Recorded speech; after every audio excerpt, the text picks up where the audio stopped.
ఉన్న బంగారాన్ని విడిపించి ఆ రోజు ఆన్లైన్ రేటుకే మేము కొంటాం. Sharma gold company. నమస్కారం, నేను మీ జాహ్నవి.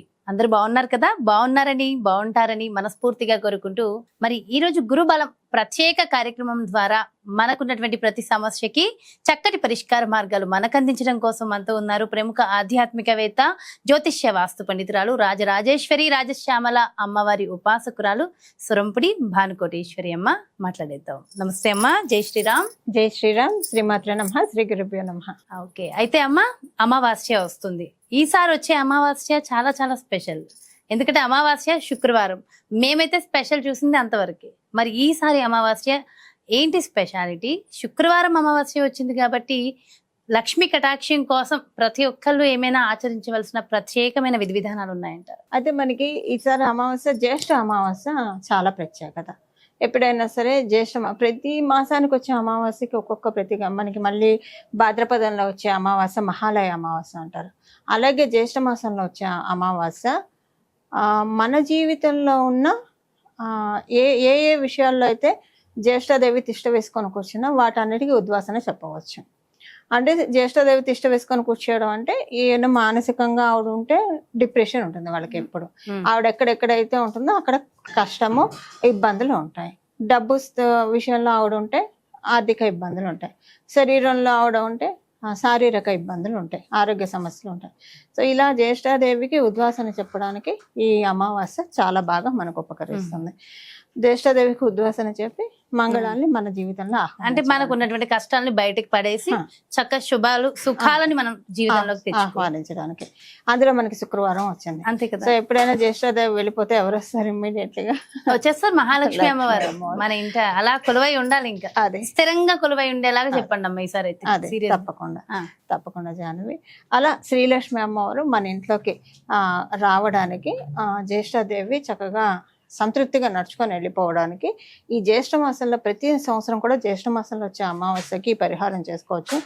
ఈ జ్యేష్ఠ మాసంలో వచ్చే ఈ అమావాస్యను అస్సలు మిస్ కాకూడదు. ఎందుకంటే శుక్రవారము మనకి పంచాంగ గణనాల ప్రకారము ఆ రోజు మంచి యోగం కూడా ఉంది, పద్మయోగం తోటి కూడి ఉంది.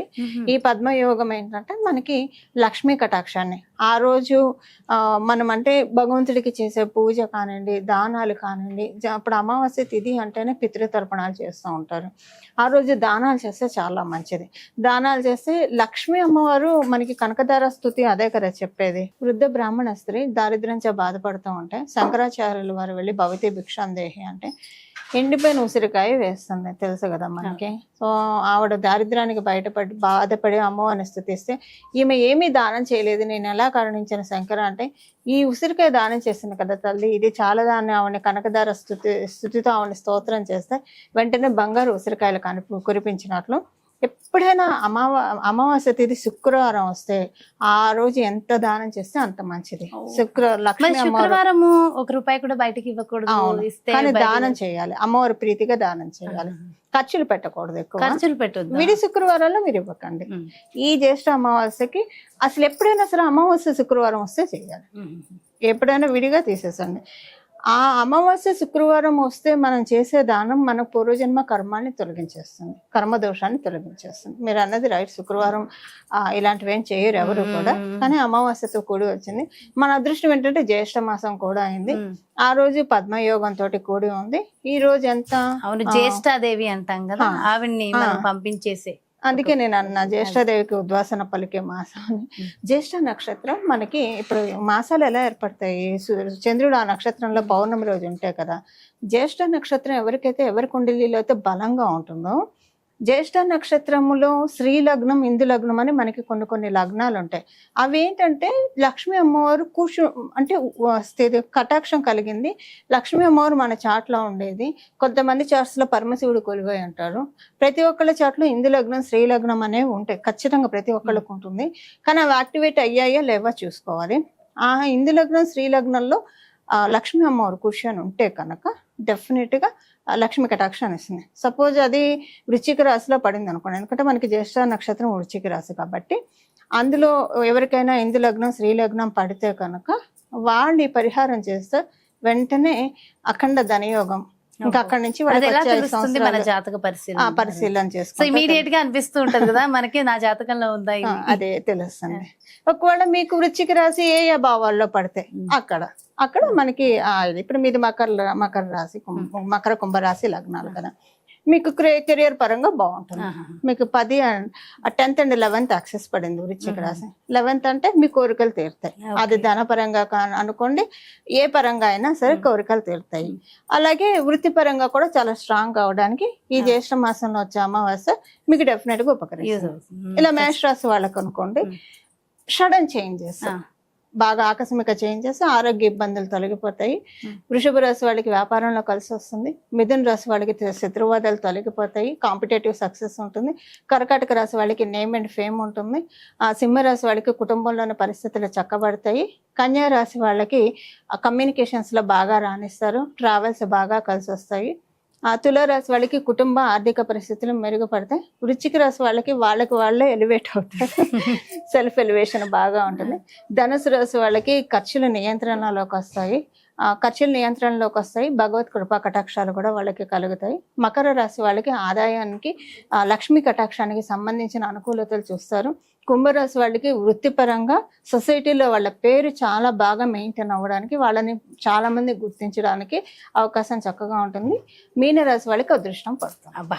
ఎన్ని అంటే వృశ్చిక రాశి అందరికి ఈ జ్యేష్ఠ మాసంలో జ్యేష్ఠ నక్షత్రం ఈ పరిహారం చేయడం, దానాలు చేయడం ఖచ్చితంగా, ఏ దానం శక్తి దానాలు చేస్తారు. దాంతో పాటు ఖచ్చితంగా ఇంట్లో ఆచరించవలసిన విధి విధానం ఒక పరిహారం ఏమైనా ఉంటుందంటారు? ఎప్పుడైనా లక్ష్మీ అమ్మవారికి ప్రీతి ఏంటంటే సూర్యోదయం పూర్వాన్నే లేవడం, కొంచెం స్థలాల స్నానం చేసేసి ఇల్లు వాకిలి శుభ్రం చేసుకొని నా దీపారాధన చేయడము. ఆ రోజు వరకు ఇంట్లోని ఆడవాళ్ళు ఎంత బాధన్నా రానండి, ఒక్క కంటెంబడి ఒక్క చుక్క నీళ్ళు రానియకూడదు. ఆ రోజు వీలున్నంత ప్రశాంతంగా ఉండాలి. ఎందుకంటే కళ్ళలాడే చోట శ్రీ మహాలక్ష్మి అమ్మవారు ఉండదు. సో తెలియక ఎప్పుడన్నా మనకి ఇమోషనల్గా అవుట్ బస్ట్ అవుతూ ఉంటాం కదా, శుక్రవారం మటుకు అందులో ప్రత్యేకించి ఇలాంటి రోజుల్లో అస్సలు అవ్వకూడదు. ఆ రోజు వీలైనంత ప్రశాంతంగా ఉండాలి. Inner peace important Jahnavi. బయట మాట్లాడకుండా ఉండాలి, లోపల కూడా మనతో మనం మాట్లాడుకోకూడదు. ఉప్పుతో చేయవలసిన రెమెడీస్ ఏమైనా ఉంటాయమ్మా ఆ రోజు ఉదయాన్నే ఉప్పు కొనుక్కుంటే మంచిది.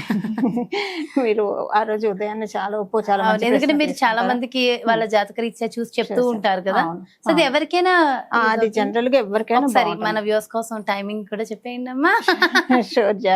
ఇది ఎందుకంటే చాలా మంది చేసి ఫలితం పొందిన రెమెడీ మీ నోటి నుంచి నేను ఈ రోజు ఎలాగైనా అంటే ఆ రోజు ఖచ్చితంగా చేయడం, మన వ్యూస్ అందరికి మంచి జరగాలమ్మా, ప్రతి ఒక్కరికి మంచి జరగాలి, అదొక్కటే ధ్యేయం అంతే. మీ సంకల్పం సత్సంకల్పానికి ఎప్పుడు భగవత్ కృప, భగవత్ తోడు ఎప్పుడు ఉంటుంది. 6:30 to 7:30 మధ్యలో కళ్ళుప్పు తెచ్చుకోవాలంటే అలాగా ఏం కొనకూడదు. ఫస్ట్ ఖర్చు పెట్టేది అదే రూపాయి ఉండాలి.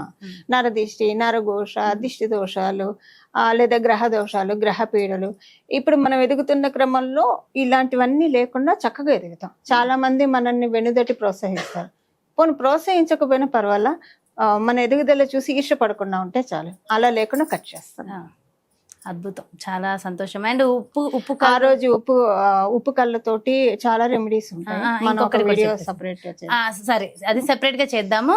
ఓకే, ఉప్పు కళ్ళతో స్నానం కూడా ఆ రోజు చేయొచ్చు అంటే వాటర్ లో వేసుకుని అదే మీరు చెప్పిన దృష్టి దోషాలన్నీ కూడా తొలగిపోతాయి. సో ఓవరాల్ గా చాలా చాలా అద్భుతమైన యోగాలు ఉన్నటువంటి రోజు.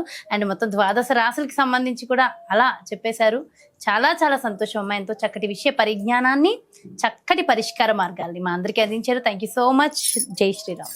మంగళం. నమో భగవతే వాసుదేవాయ. చూసారు కదండి, మరి ఇది అమావాస్య శుక్రవారం, ఎంతో ప్రత్యేకమైనటువంటి ఆ రోజున మనందరం కూడా ఖచ్చితంగా ఆచరించవలసిన విధి విధానాలు, మరి ఏ రాశి వారికి ఎలాంటి ఫలితాలు వస్తాయి అనేది కూడా డీటెయిల్ గా ఎక్స్ప్లెయిన్ చేస్తూ ఖచ్చితంగా ప్రతి ఒక్కళ్ళు ఆచరించవలసిన విధి విధానాలు కూడా చెప్పేశారు కదా. సో డెఫినెట్ గా ఇవన్నీ ఫాలో అయిపోతే జీవితం చాలా చాలా బాగుంటుంది. మరో ప్రత్యేకమైన కార్యక్రమంతో మళ్ళీ మీ ముందుకు వచ్చేస్తాను. మరి అలాగే మీ యొక్క జాతకానికి సంబంధించి కానీ, లేదంటే మీ ఇంటి వ్యాపార వాస్తుకు సంబంధించి కానీ ప్రత్యేకంగా మరి పరిష్కార మార్గాలు కావాలి, భానుకోటేశ్వరి అమ్మ అపాయింట్మెంట్ కావాలి అంటే ఇంకెందుకు ఆలస్యం, వెంటనే క్రింద డిస్ప్లే అవుతున్నటువంటి నెంబర్స్ కి కాల్ చేయండి, అపాయింట్మెంట్ తీసుకోండి. జై శ్రీరామ్. సుమన్ టీవీలో మీ పర్సనల్ అండ్ బిజినెస్ ప్రమోషన్స్ కోసం కింది నెంబర్ కి కాంటాక్ట్ చేయండి.